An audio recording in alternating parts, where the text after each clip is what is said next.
Tinatawag ko po si Pastora ni Fagiba.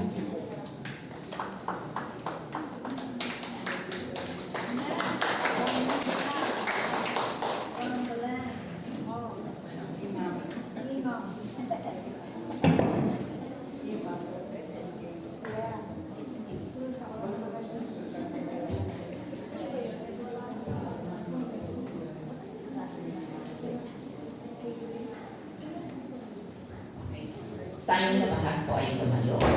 Hallelujah. Purihin ka, Panginoon. O Diyos na makapangyarihan, Diyos na may lalang ng langit at lupa, Diyos na nagbibigay ng buhay sa bawat nilalang, Diyos na aming kinikilala na namatay at nabuhay upang bigyan kami ng buhay.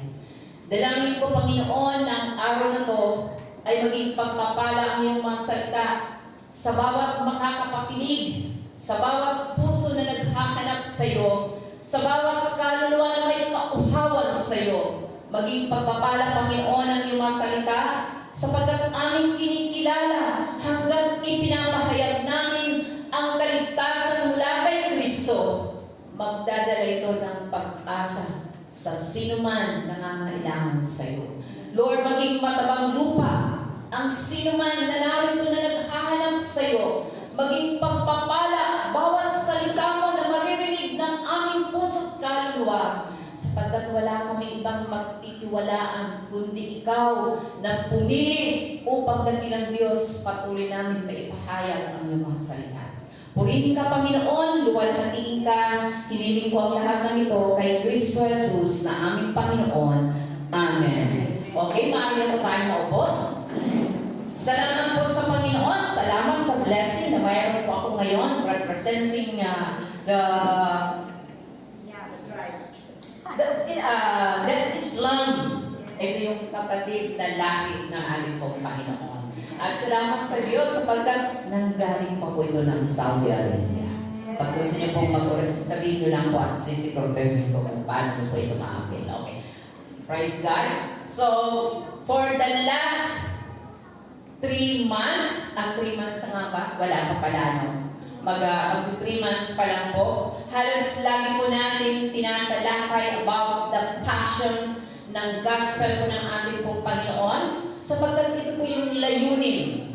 Kung maalala niyo po yung preaching, ano po yung first na preaching ko po noon? Heartbeat of heaven. Yes, the heartbeat of heaven. Ano nga ba yung puso ng aming pong Panginoon? At lumipas na po ang bawat linggo, lagi po natin naririnig ang gospel na kinakailangan po natin itong ipamuhay, ibahagi, kung kaya naniniwala pa po kung bakit nariyan ang katawan mo. Dahil pinili po siya ng ating pong Panginoon. Amen.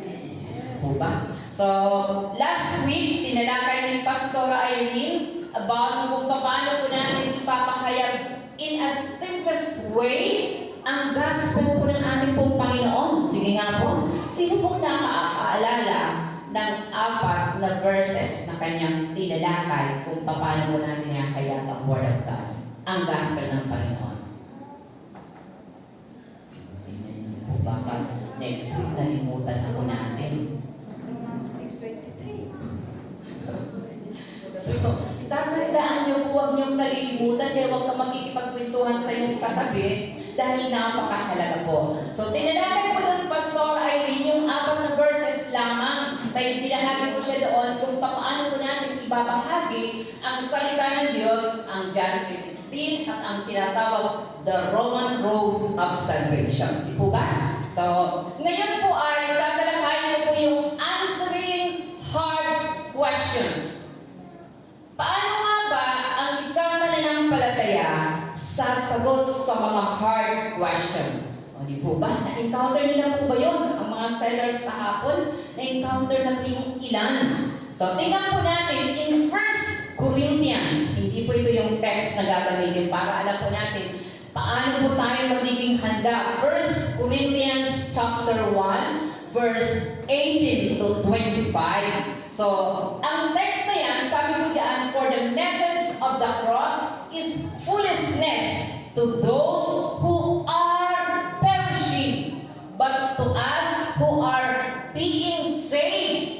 is the power of God. So maliwanag po doon sa ano yan, pag tinignan po natin mula sa Greek, sa mga iba't ibang uri ng lahi, makikita po natin iba-iba ang kanilang pagtingin when it comes to the gospel of Jesus. Kaya sabi po dyan ng Apostol Pablo, perishing, it is perishing sa kanila kapag ihahayag mo ang power, yung message of the cross. Alam po ba natin, pag nakikita mo natin ang cross na yan, kung anong mensahe sa'yo? So sabi niya, to those who are perishing, it is foolishness unto them. So, malaking kahangalan.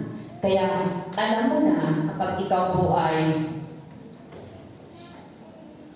nalibang po ako. So, alam na po natin na kapag dala-dala po natin ang gospel ng ating pong Panginoon, handa ka na sumagot. Ito ba ay buhay sa kanila o hangalan sa kanila? So, may encounter po natin yung mga tinatawag mga hard questions. So, dapat handa po tayo. Okay, so ang topic po natin for this year, it's about 1 year gospel passion. Ano nga ba ang passion ng Ebanghelyo ng ating pong Panginoon? Ano ba ang passion ng church? Ano ba ang passion ng cross na yan? Na para sa kanila, it is foolishness. Kahangalan para sa kanila. Kaya, kahit magsasalita ka pa lang, nagbabadya na sila ng mga tanong sa atin. Okay, our text is 1 Peter chapter 3, 13 to 16. Ayan, sabi niya, maaari po bang bumasa dyan ng ilang mga kabataan? YA, yung malakas ang loob. YA, malakas ang loob, malakas ang tinig. Wala ang YA. Walang YA. Young people na lang kaya. Go youth. Walang gustong tumayo. Sige, tayo lahat ay tumayo para tayo magpasa. Okay. Sabi po dyan, sige, louder.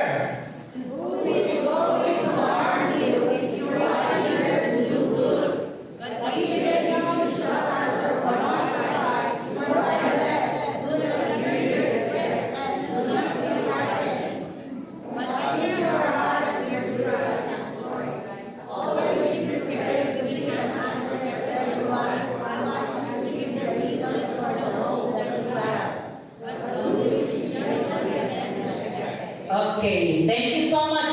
Nang maliwanag po dyan, sabi niya, na kinakailangan maging handa po tayo. So ang church, if we are a believer of Christ, dapat handa po tayo. Hindi po tayo dapat lilimpot-limpot. Ika nga, hindi po tayo natatakot o nag-aalala sa bawat katanungan. Sabi nga, kaya ipagtanggol ng mga Kristiyano ngayon, the supremacy of Christ. Kapag tinanong, ay naku, ang Christian nyo na yan, balit lang yan, pag nilait-lait, kaya mo kaya natin ipagtanggol. Kaya ipagtanggol ng isang Kristiyano kapag ang katanungan mo sa kanya ay tatanungin mo siya, bakit ka naghihirap kung ang Diyos mo ay buhay? Bakit naghihirap ka ngayon? Bakit marami mong maway ang mundo?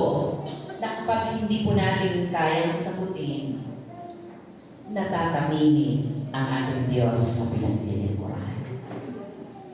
Nasa likuran ng Diyos po natin. Bakit? Bakit? Bakit? Bakit? So, ang tanong, bakit nga ba? So the idea of this verse, makikita po natin sa ating pong pinaka-main na text na yan, ang bawat mananampalataya, every Christian, bawat Kristiyano ay tinawag na maging handa, hindi manalo sa debate, kundi magbigay ng sagot na may pag-ibig at paggalang. Yan po yung nakasulat sa binasa po nating text na yan. Maiintindihan po natin na Christians are called by God to prepare. Hindi po sa debate. haharapin ko yan. Kaya kong harapin ang iglesia. Kaya kong harapin ang Jehovah. Kaya kong harapin ang mga Catholic. Pero kaya mo bang harapin ang sarili mo? Hello? Nakakayabang mo tayo. Kaya kong harapin ang mga ganitong mga organisasyon, ang ganitong mga religion. Ang tanong ko po ngayong umaga, kaya po ba namin harapin ang sarili po natin para ipagtanggol ang ating pong Panginoon? Hello? So that's the idea.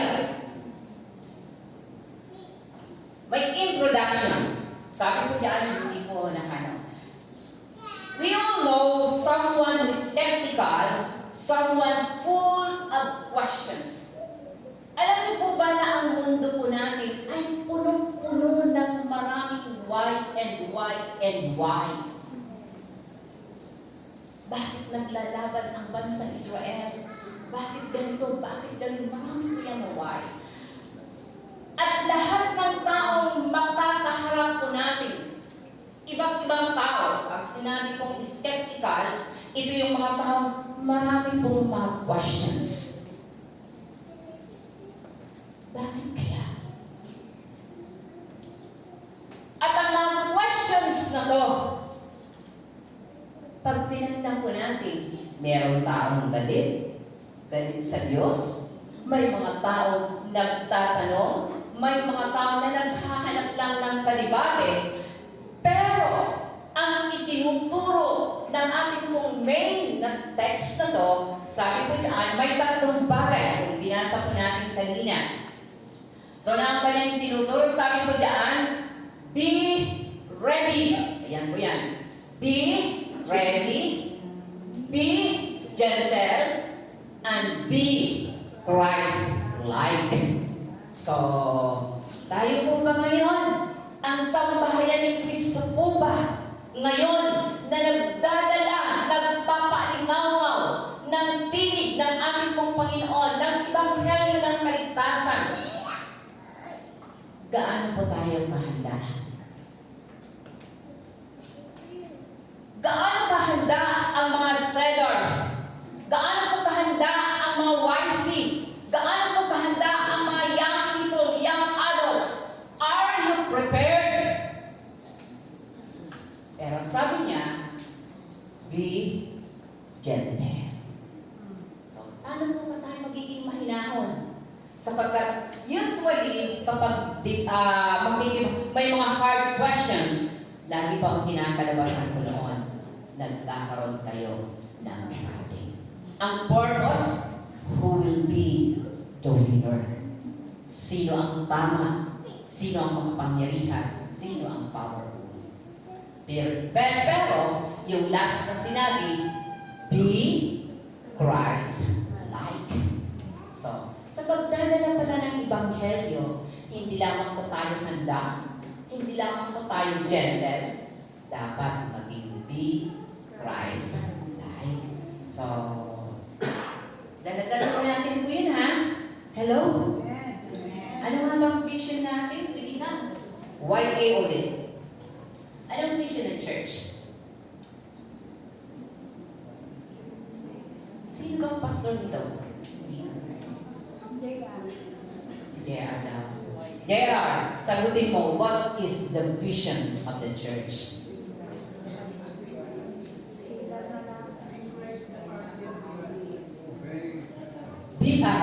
Bring Christ to the family and beyond. So meron po tayong pakitain na dapat naririnig ng church, naririnig ng mga member ng YC, naririnig ng member ng CEDAR, naririnig ng member ng YA, and I'm calling all the pastor na narito, ipahayag niyo ang pakitain ko. Bring Christ to the family and beyond. Be ready, be gentle, but be Christ-like. So, Kailangan naririnig po nila sapagkat maghahayag tayo ng Ebanghelyo, ng gospel ng ating pong Panginoon. At ang motto ng gospel na to, maging handa ka. Hindi lang po sa knowledge, kundi maging handa ka para ipagtanggol kung sino si Kristo sa buhay mo. Maging gentle. Alam niyo po ba, bumibilang na ng taon-taon na nagbibilang ang isang mananampalataya to bring Christ to the family. Ang tanong, ready ka ba? Or gentle ka ba sa kanila? The last, Christ, light ba tayo para maging powerful ang daladala po natin ng Ebanghelyo ng ating pong Panginoon. So yan po yung advice ni Apostol Pedro sa 1 Peter chapter 3. Sabi nga po diyan, but if you suffer for righteousness' sake, anong sabi po niya? Dapat handa ko tayo. Okay? Sabi niya, righteousness' sake, happy are ye. Okay. In Proverbs chapter 11, verse 30, sabi niya, the fruit of the righteous is a tree of life, and whoever captures soul is wise. Tama po ba yun? Ang bunga ng pananampalataya ay matuwid, is a tree of life. Tree of life. And whoever, sa ibang version po yan, whoever wins soul is wise. Pero mo yan, kapag tayo pala ay nagdadala ng kaluluwa, you are considered by God na hindi ka matalino, but you are wise before the Lord. Palampakan sa inyo. Bakit? Yung bunga ng inyong righteousness is a tree. Puno ng buhay. At kapag nagdadala ka ng kaluluwa, whoever wins soul, hindi po siya tinawag ng Panginoon na magaling, matalino. Tawag sa kanya ng Panginoon is a wise man. Alam niyo po ba ang wise man? Sila po yung pumasok. Saan? Sa kasalan. Kaya, pag-isipan po natin, baka matalino ka lang, mataling ka lang. Ang dami nating alam. But you're not wise. Hanggang hindi po tayo nagdadala ng Word of God. So, tuloy po natin. Kaya, napakayaman ng salita ng Diyos ng kanyang encouragement. Kapag tayo po haharap sa mga tinatawag hard questions, kapag nagtatanong ang pamilya mo, hindi po nagto-question your authority na nagdadala ng Word of God, kundi nagsasalita, ano ba yan? Bakit ka lagi nagsisimba? Bakit nandun ka lagi? Anong nadadala po natin? Para po tayo mag-iwan. So, tingnan po natin ang advice ng Apostol Pedro. Sabi po diyan sa transition po natin ng ating pong. Okay, bakit forward? Sabi po niya, paano tayo makakasagot ng maayos sa gitna ng hamon, the challenge, yung doubt, pang-aalinlangan, at hostility. Alam niyo po ba na kapag nagdadala po tayo ng Word of God, kaaway mo ng kaagad ang kaharap mo. Pag nagdadala ka ng kapangyarihan ng salita ng Panginoon, ang tingin ng pamilya mo sa'yo, kaaway ka na niya. Kapag nagpapahayag ka, dati, ganito kayo ng friend mo. Pero kapag binabahagi mo si Kristo, siya na ang kaaway mo. So, tingnan po natin. In 1 Peter chapter 3, 14 to 15. Tingnan ko na tatlo lamang po ito. Sabi po diyan, be prepared, not afraid. So that's in English because Tito Ray is here. So the first one is be prepared and not afraid. Maghanda, hindi matakot. Pag inisip po natin yung salitang paghahanda, ano po yung ating pong ginagawa? Sige niya. Paano tayo naghahanda para hindi ka matakot? Sapagkat sabi mo dyan, do not fear, but in your hearts, revere Christ as Lord. Always be prepared. So, ano nasa isip po natin? Bakit kinakailangan kong paghandaan? Pinagpipray ko yung aking kapatid. Pinagpipray ko yung aking magulang. Pinagpipray ko yung aking kaibigan. Paano ako maghahanda na hindi ako dapat na matakot? Do we share the gospel?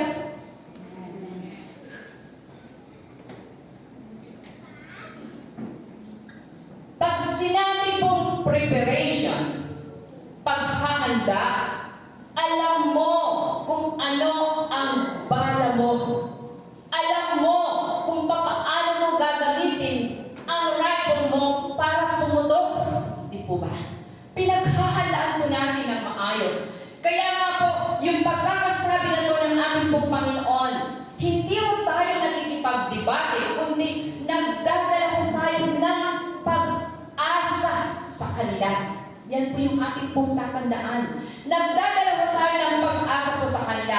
It's not about your knowledge. Hindi po ito tungkol sa kung ano ang alam mo na. Hindi po ito tungkol saan kung ano ang nalalaman mo, kung ano ang lahat-lahat na kaalaman mo.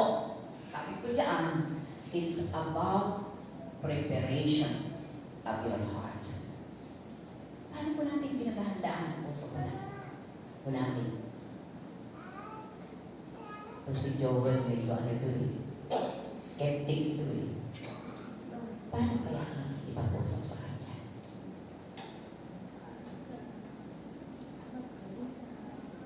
Sabi po, be prepared.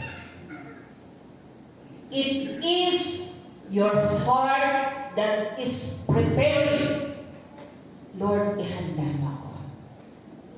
Dadalhin ko ang mabuting balita sa aking anak, sa aking asawa, sa aking kaibigan, sa aking mga katrabaho.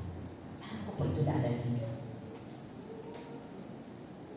Prepare po ba tayo?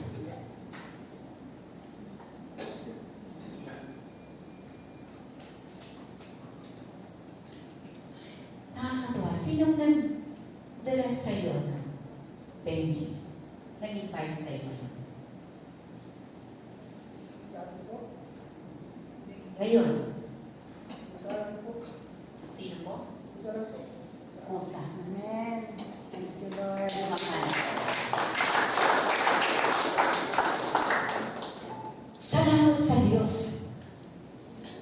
Sa nagbibiro pa ko kanina, sabi ko nga niya, regathering the remnant of Israel. Nagbabalikan na, naririnig na po nila. So as Christians, paano tayo naghahanda? Sabi po ng Panginoon, maging handa tayo at huwag matakot. Isang bagay na ninanais ng Diyos. Alam niyo po ba na napaka-importante, naalala ko po si Pastor Procesa. Yung aking pong karasan, maalala ko po pala kasi before po tayo na, ito'y narinig na ng marami.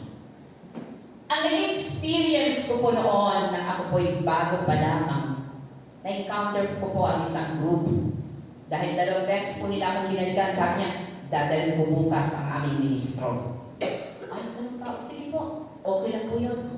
Siyempre, bago pa, excited po ako debate sa kanila. Yun ang isip ko debate. Alam niyo po ba yung question po niya sa akin sa John chapter, kung hindi ko nagkakamali, 14. nasa baba ko noon. Sabi ko niya nabasa mo na ba sa Biblia na ang sinabi ng Diyos, ang sino mang sumusunod kay Kristo, hihigitan niya ang mga gawa ng Kristo? Nasubukan niyo na po ba ng tanong na gano'n? Nung una, hindi pa makakapagsalita. Pero, naging mahinahon ako. Sabi ko, opo naman. Sabi ko, nabasa ko po yun. Sabi niya, gawin mong bato. Gawin mong tinapay ang mabato nito. Nung una, nang marinig ko po yung tanong na yon, medyo natakot po ako sapagkat handang-handa po sila na kaharapin po ako. May dala-dala na po silang bato that time. Sabi niya, gawin mong bato. Gawin mong tinapay ang bato nito. Para ba akong pinagpawisan? Pero before po pala noon, sabi niya sa akin, paano mo mapapatunayan na nahihitan mo si Kristo? Sabi ko, naku naman kuya, simple-simple lang. Si Kristo, nangaral lang po sila sa Galilee, sa Jerusalem, hanggang doon lang po siya. Pero naranasan ko na pong tumawid ng iba't ibang sa panahon po ngayon, na alam kong ipagmamalaki na sasabihin sa kanya, nahihitan ko ang gawa ni Kristo sapagkat nangaral ako sa katundukan, nangaral ako sa barko, nangaral po ako kahit saan sa mga lowland, highland, lahat ng sulok ng Pilipinas, pinahintulutan ko ng peso, ang laki ng kahitan ko. Pero nang ginamit niya po yun, gawin kong bato, gawin kong tinapay ang bato, pinagpawisan po ako. Pero alam niyo po, dahil napaka-importante ng pagiging mahinahon, ang sagot ko po sa kanya, Brad, hindi po magician ang Panginoon. At kung titingnan niyo po yung konteksto ng verse na yun, sino po yung nagtanong na yun? Sabi niya, kung ikaw ang Kristo, Satan. it's only Satan. So, hindi po siya nakakibo nang sinabi ko po yun sa kanya. Si Satanas po ang nanghamon kay Kristo, gawin niyang tinapay ang bato nito. Nakalabang po ako, di po ba? Parang sarap na pakinggan. Sabi ko sa kanya, kaya hindi po pa ako pwedeng hamunin sa bagay na yan sapagkat sabi ko sa kanya ay namamatay itong ano ko yan, ba yan? Sorry. Sabi ko, hindi mo ako pwedeng hamunin dahil sa isang bagay na sinasabi yung context ng text na yan na binasa mo sa akin na gawin kong tinapay ang batong ito, si Satanas ang humawak po sa kanya. So, sige mo sarili mo, sa katanungan mo na yan sa akin. Sabi mo ba, ang galing ng Panginoon, sabi niya, huwag kang matakot. Maging handa ka. So, bibigyan po tayo ng kahandaan ng Panginoon. To God be all the glory. Alam niyo po ba si Moses? Naalala niyo po ba si Moses? Sabi ko niya in Exodus chapter 3, 11 to 12. Si Moses nang siya po'y ipabalik sa Egypt para magdala ng Word of God. Takot po tayong balikan din po ba ang ating mga past? Baka sabihin sa'yo, naku, kilala na kita. Nagsisimula ka pa lang, hinuhusgahan ka na. And that is Moses. Pero alam niyo po, naging matapang si Moses nang sinabi ng Panginoon, hindi ba ako ang gumawa ng iyong bibig? Hindi ba ako ang gumawa ng iyong paningin, ng iyong tinig? Ang lahat ng yan ay akin. Just not to be afraid, maging handa ka lamang. Kaya si Moses, sumunod po siya sa Panginoon. It's a matter of obedience before the Lord. Para po tayo maging handa sa Panginoon. Isa pa po, si David. Alam po natin si Haring David, ng panahon na hinahamon po ng kwasyon po niya, minamaliit ng bansang Pilisteo ang Diyos ng bansang Israel. Alam niyo po ba, sabi ng kanyang kapatid, sino ka ba?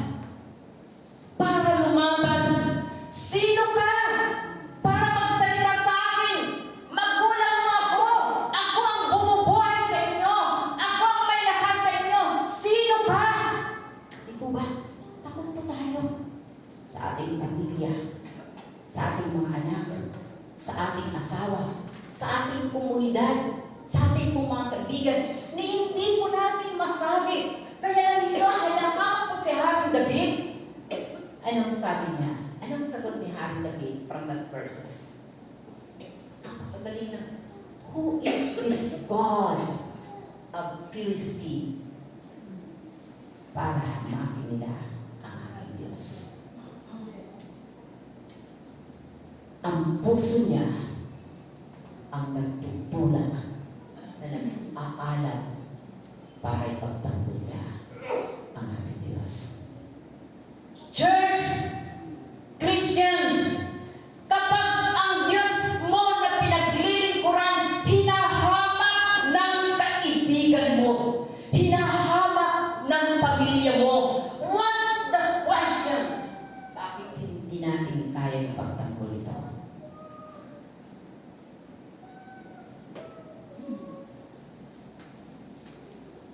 Tanungin mo kaibigan mo, sino si Kristo sa buhay mo? Kung may kaibigan ka, tanungin mo kaibigan mo, sino ba si Kristo sa akin?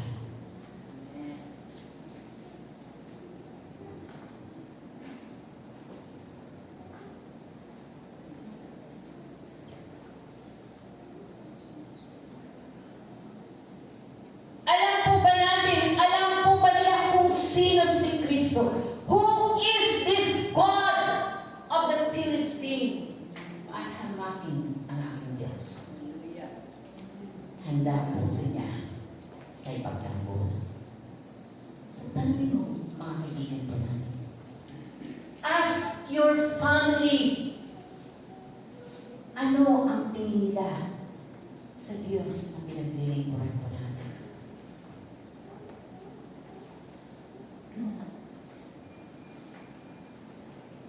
Salamat sa Panginoon.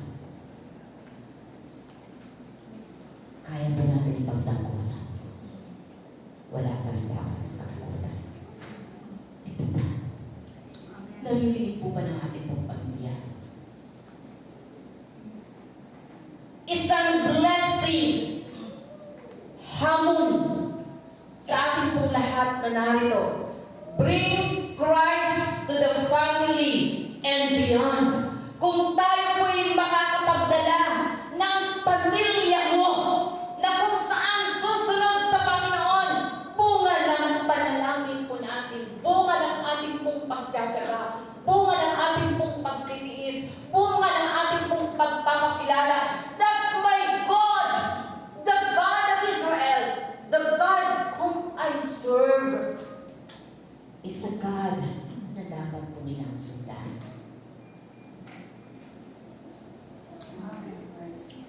Hallelujah.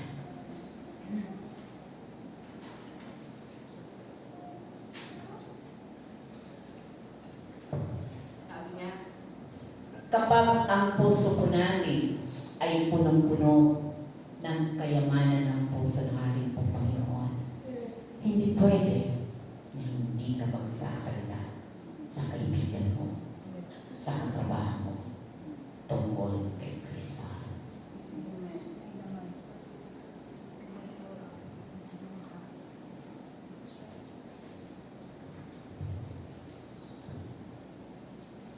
Kaya, pray sa mga susunod na buwan. Meron ka ng kapamilya na malapit sa iyo. Meron kang kaibigan. Meron kang kakilala at katrabaho na nakakarinig na ng tinig ng pagliligtas ng Panginoon. That's the only way that God will call you wise sa kingdom ng Panginoon. Okay. Pangalawa, respond with gentleness and respect. Pangalawa, magpaliwanag ng may hinahon at paggalang.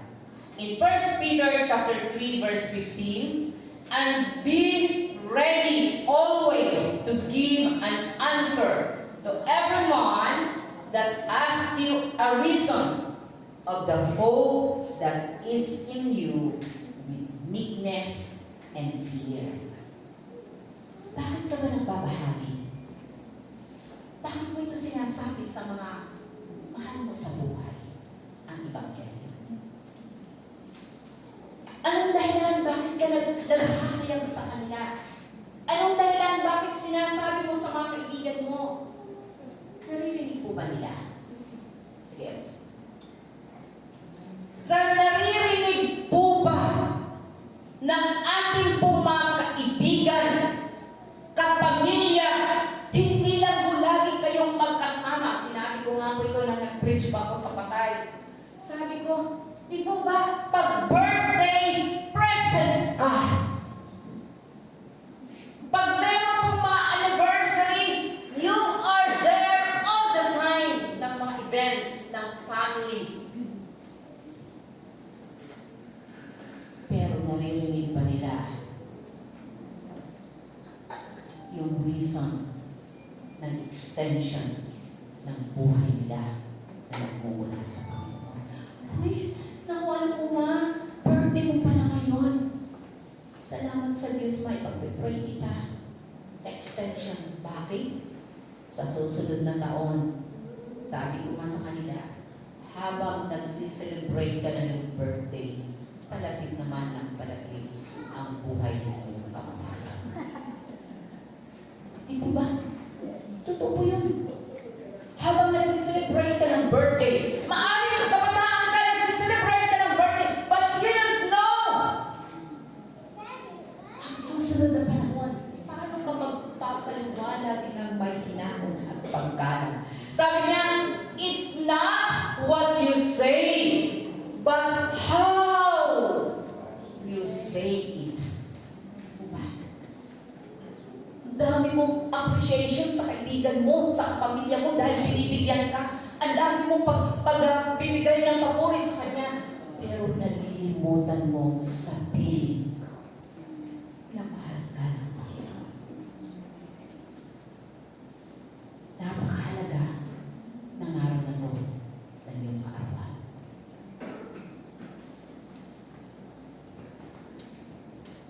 Respect with gentleness and respect. Alam niyo po ba, narinig niyo na ito sa akin? Nang hinamon po si Pastor Proceso Marcelo sa isang, in-invite po siya ng isang, akala niya Bible study na regular. Pagdating niya po doon, may dalawang banda. Banda ng kabila at banda po sa kanya. So alam niya, dadaan po siya sa debate. Nang dumating na po yung mga question, pag nakasagot, pinatutugtog ng malakas ng kabila. Pag sumagot si Pastor Proceso, sumasagot ng malakas. Alam niyo po yung pinaka-tricky ng question na sumagot po siya ng mahinahon pero pumitapang. Alam niyo po ba? May sinabi po ito sa inyo? Sabi po sa kanya ngayon, hindi ho ba ang isang mananampalataya kaya niyang buhayin ang patay? Kasi lagi na nanalo si Pastor Proceso sa kanilang debate. Sabi niya, opo. Alam niyo po yung sinabi sa kanya ng Pastor Proceso, buhayin mo ang patay na to. Ang galing ng Panginoon, mahinahon ang kanyang sagot. Sabi niya, Sir, pag pinuhay ko po yun, pagkakaroon siya ng malaking problema na magiging problema ko. Kaya wala na mo yung intestine. Kung gusto mo na patunayan na ang Diyos ay bumubuhay ng patay, magpakamatay ka ngayon at bubuhayin ka ng Panginoon. So, pero yun, ang galing ng sagot, pero mahinahon po siya. Sabi niya, bakit naman ako?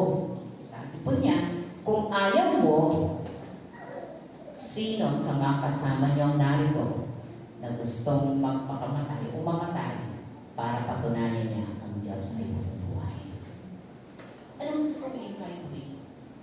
Sa panahon ng pagbabahagi ng salita ng Diyos, maaaring mapupulpo tayo, maaaring tayo masira, maaaring Pero lagi po nating tatandaan, it's how you say it. It's not what you say. Kung hindi po pinag-usapan ito, yung lahat ng mga sinabi mo, kundi paano ka nagsasalita na meron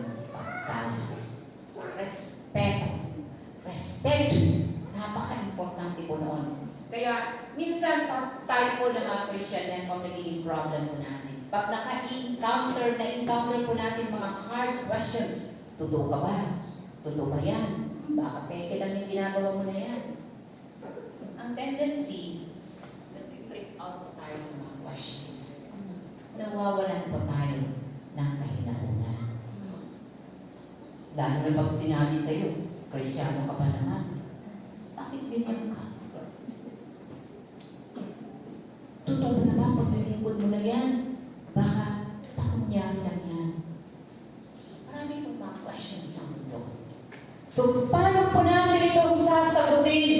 Sapagkat tulad ng sinabi ko po sa inyo kanina, na maraming tao na minsan nagtatanong, hindi po yung dahilan para malaman kung ano ang kasagutan mo.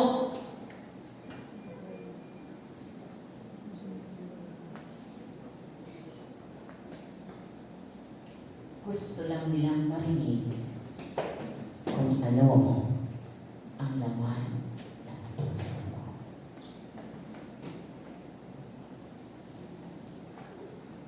Di po ba minsan tayo mga Kristyano na babagsagan tayo? Mayayabang naman kayo ng mga Kristyano. Bakit kaya pala ang Kristyano? Ito po ang dating po sa mundo. Mayayabang daw ang Kristyano. Assured sila na sa sila. Assured sila. Sige, sino pa? Bakit tayo nababagsagan na mayabang?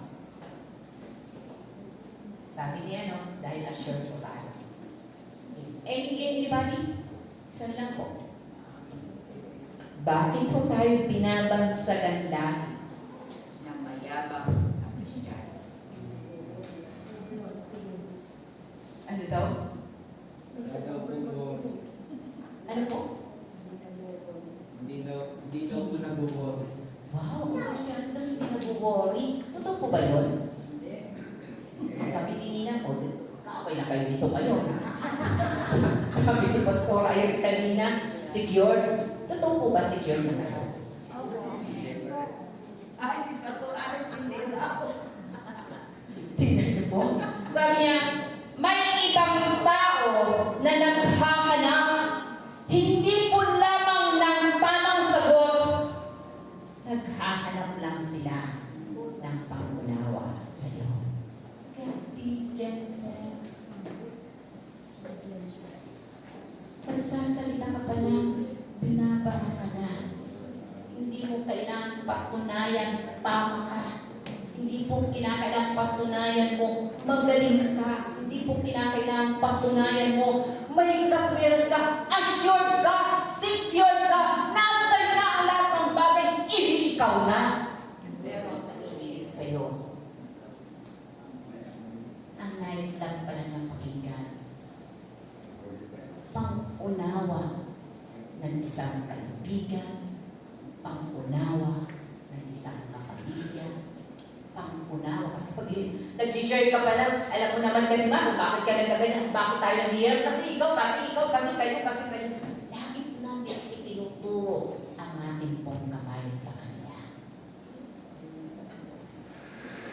Lagi ang ating kamay nakaturo sa Kanya. Mali mo kasi yan. Ikaw kasi yan. Ganito ka kasi yan. Hindi po, ganito kasi ako.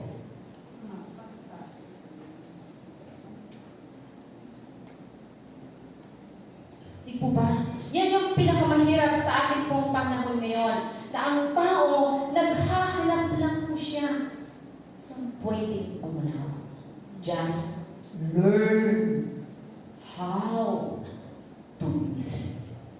Pakinggan mo na kung anong sinasabi ng puso niya. Huwag mong ipagtanggol na tama ka.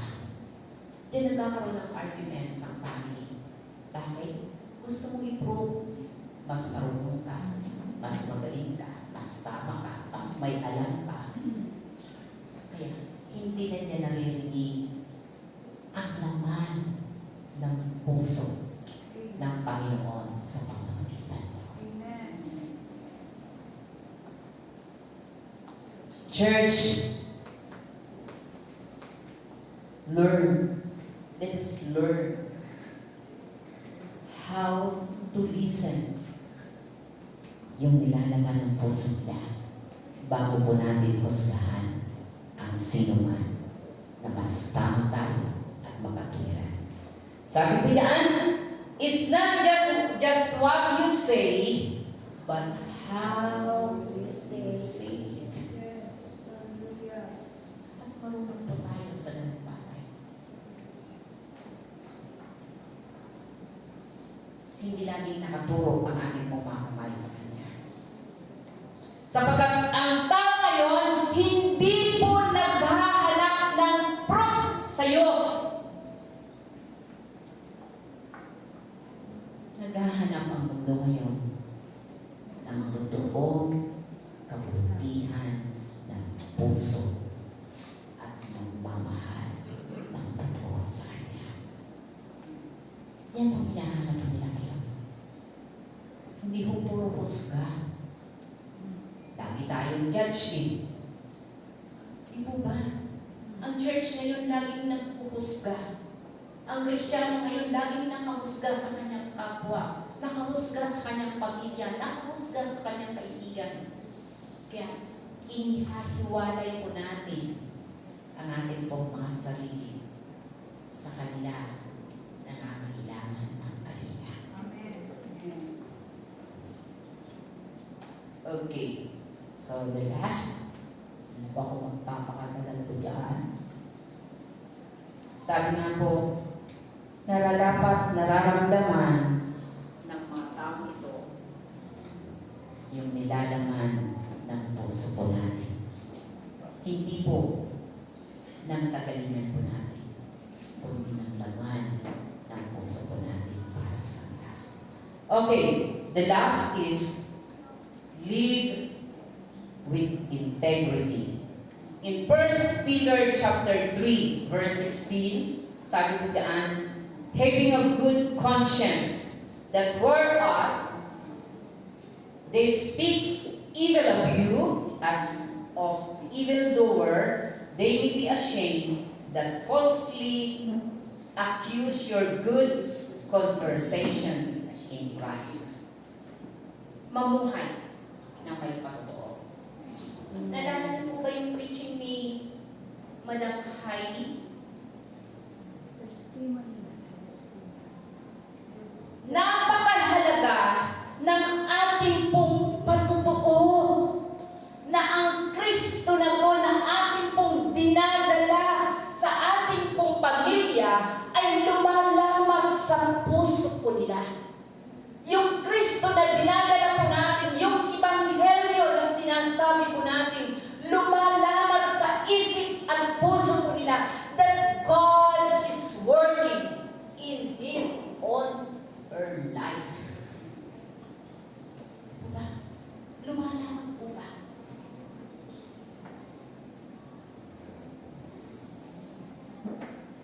Hindi po yung sinasabi po ng Bible. The birds have the same feeder, flocks together. Sino ba ako? Hindi ko po malimutan na saying siya ng tatay ko. Sabihin mo sa akin kung sino ka at sasabihin ko sa iyo. Tell me who your friends are. And I will tell you who you are. Di po ba? Tell me. Sabihin mo kung sino sa akin ang mga kaibigan mo at sasabihin ko sa iyo kung sino ka. Hindi ko alam kung mali ang Bible mo. Kung sino ang kaibigan mo na kasama mo lagi at kung ano ang kanyang lifestyle, magiging ganun ka. Kung kasama mo ang kaibigan mo na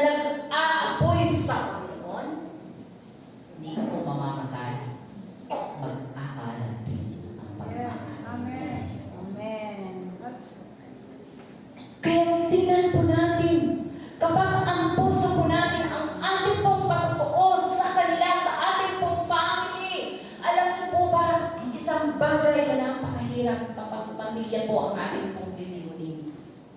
Dahil yan po ang sabi ng Panginoon, masyado po tayo nagmamalasakit sa iba, pero yung pamilya po natin, hindi po natin makita pa paano ang ating living na testimony to my family.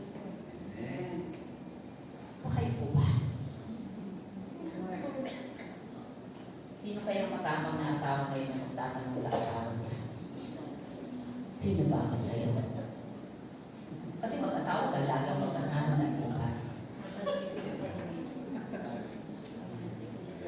Sino kaya ang kaibigan ngayon na nagdala rito ngayon na sasabihin niya sa kanyang kaibigan, ano kaya ang tingin mo sa akin? Tanongin mo nga ng kaibigan mo, anong tingin mo sa akin ngayon? How's my testimony before you?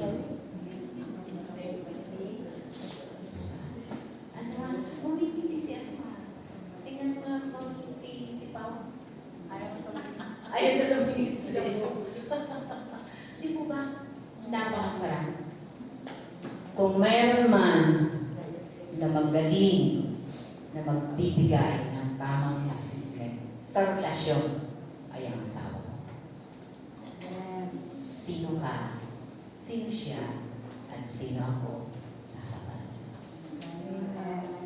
At kung meron mang magsasabi ng totoo kung sino ka at ano ka na totoo, maghinder ng pamilya. Next is your friend, girlfriend, boyfriend. Ito yung mga relasyon mo. Ano mo yan sasabihin ng boyfriend ko sa kanya mo? Yung totoo. Yung taong pinakamalaki, mabilis na lagi mong kasama araw at gabi. Mga friends mo na nagsasama kayo throughout the day. Who are you? Sino ka sa kanilang pagbabasa sa iyo? Ano ang Is it fiery or no comment ako dyan? Mamuhay ng may totoo. Amen.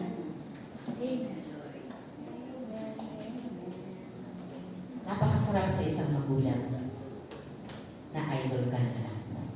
Amen. Diba? Makita niya si Heidi na naghahanap. Makita niya si Hazel. Sarap ng pakiramdam ng isang magulang. Amen. Ano ang patotoo po natin sa ating family? Anong patotoo po natin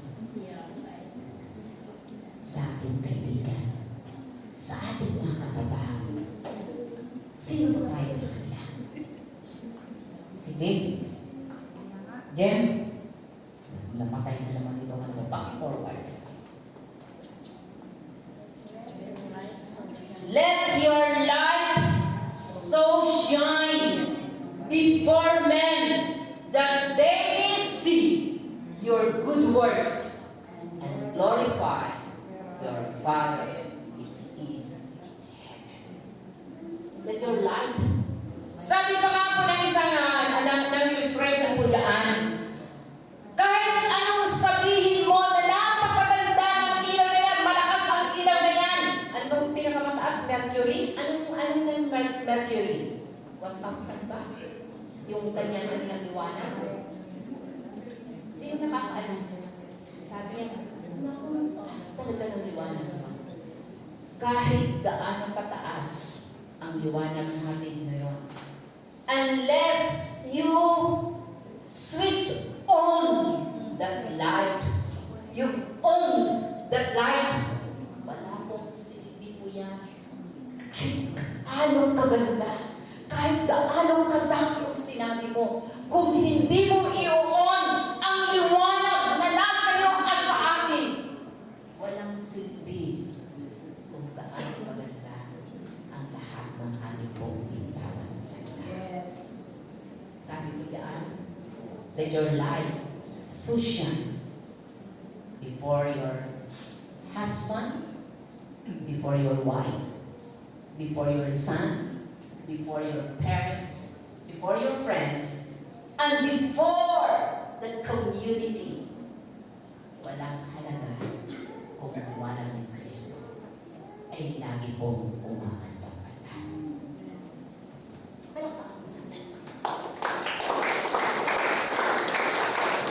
Sabi ko dyan, leave the truth you claim. Nasa atin po ba ang katotohanan? Hello? Sellers, nasa atin ba ang katotohanan? Young couples, dala-dala po ba ninyo ang katotohanan?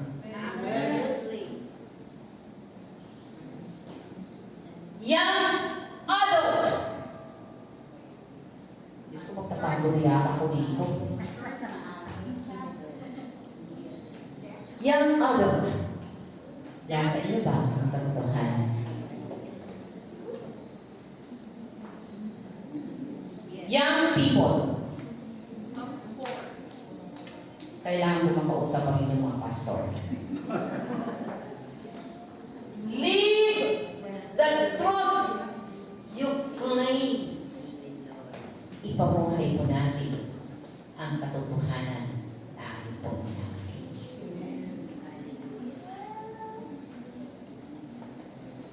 Hindi po natin kayang sagutin kung sila na po ang may question sa atin. Hindi po ba? Hindi po natin kayang sagutin kung sila na mismo ang humuhusga sa atin sa katotohanan na ating pong ipinagmamalaki that you are secure, pero walang security sa kanilang pananaw.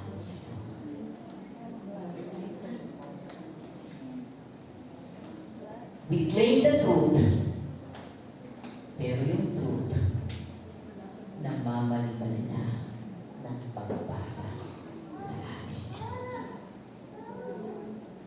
Get forward. Sabi niyan, kapag may humahanap sa iyo ng mahirap na tanong, tandaan, maging handa.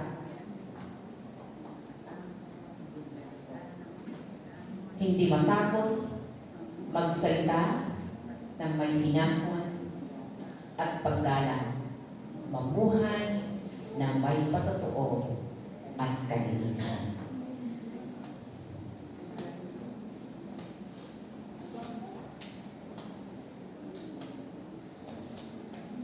Church, your life and lives together form a powerful witness. So ang buhay po natin, yung sinasabi po natin at ang buhay po natin ay isang pinakakapangyarihan na witness. And let the truth shine, but let love be last. Hallelujah. To God all the glory.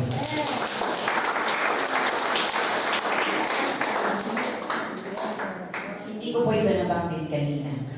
Pero gagawin ko pa ito as end of my preaching. Alam niyo po ba ang 1 Corinthians chapter 3 at German po yan, 1 Corinthians 13 verse 3. Sabi ko diyan, if I give all I possess to the poor and give over my body to hardship, that I may boast, but do not have love, I gain nothing. Lahat po natin pong sinasabi. Lahat po ng ating pong ginagawa.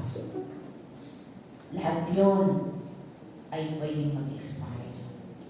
Pero kapag ang pag-ibig, ang ating pong pagiging puhunan sa ating pong pagbabahagi, sa ating pong pamilya, hindi po ito mababaliwala para sa kanila. So, let's share the gospel with love and serve the gospel with love. Hindi po ito mababaliwala sa sino man nangangailangan. Hayaan po natin, kahit kahit gaano po kalakas yung ating pong ipinaglalaban na katotohanan, kung wala po ang pag-ibig na nag-motivate sa akin sa katotohanan, hindi po ito mag-ibabaw. Diba? Correct with love,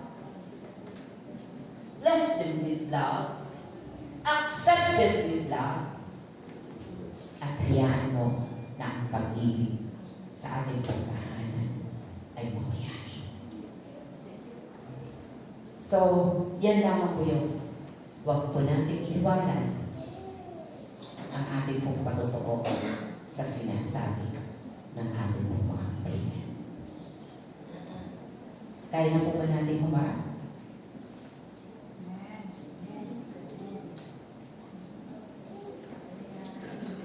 Kaya po ba natin magsalita sa ating pong family? Kaya po ba natin magsabi sa ating mga kaibigan, sa ating mga katrabaho? Patunayan po natin yun na ang lahat ng kanilang questions ay kayang sagutin na may pag-ibig at may kahinangan. To God be all the glory.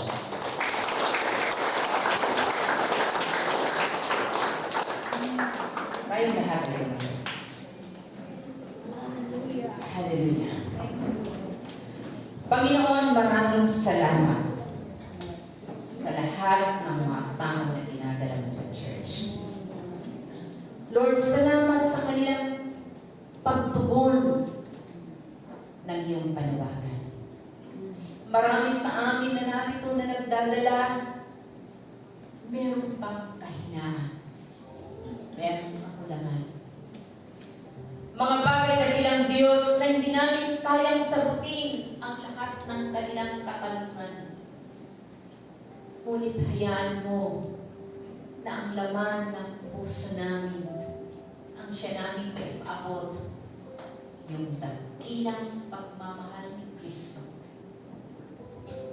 Pagmamahal na tatagos sa puso mo. I-bless mo, Panginoon, ang mga individual, ang family, departments na nagsishare ng gospel ni Christ. Dalangin ko, Panginoon, gaano man kahirap ang mga tanong, tulungan mo kami na sumagot ng may kahinapunan, may pag-ibig at pagmamahal. Hindi man namin masagot ang lahat ng kanilang tanong, ngunit kayang punuan ng isang pag-ibig na mapagtiyaga at mahina. Bless mo, Lord, ang sellers, young couples, young people, young adult and teens na narito. I-bless mo, Panginoon, ang isang ina ng tahanan, ama ng tahanan, na nagsisikap, Panginoon, ipadama sa kanyang pamilya ang pagmamahal na nagmumula sa iyo. Ano man ang aming kakulangan, na ibahagi kung sino ka sa buhay namin. Help us, Lord, to live for the truth, and the truth will set us free. Pagpalain mo ang bawat pamilya na lumuluhod para sa kanyang pamilya.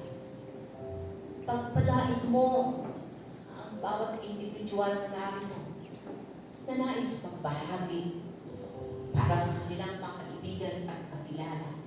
Sa aming community, Lord, tulungan mo kami, Panginoon, na hindi lang kami maging marunong, kundi maging wise kami sa lahat ng aming sasabihin na magbibigay ng glory sa iyo. Bless all the pastors, the leaders of this church. I-bless mo ang bawat family. Unite us, Lord, with one love, one heart, to win the family that still, Panginoon, nananatili sila na hindi nila nakikita ang mga bagay na inihahati namin.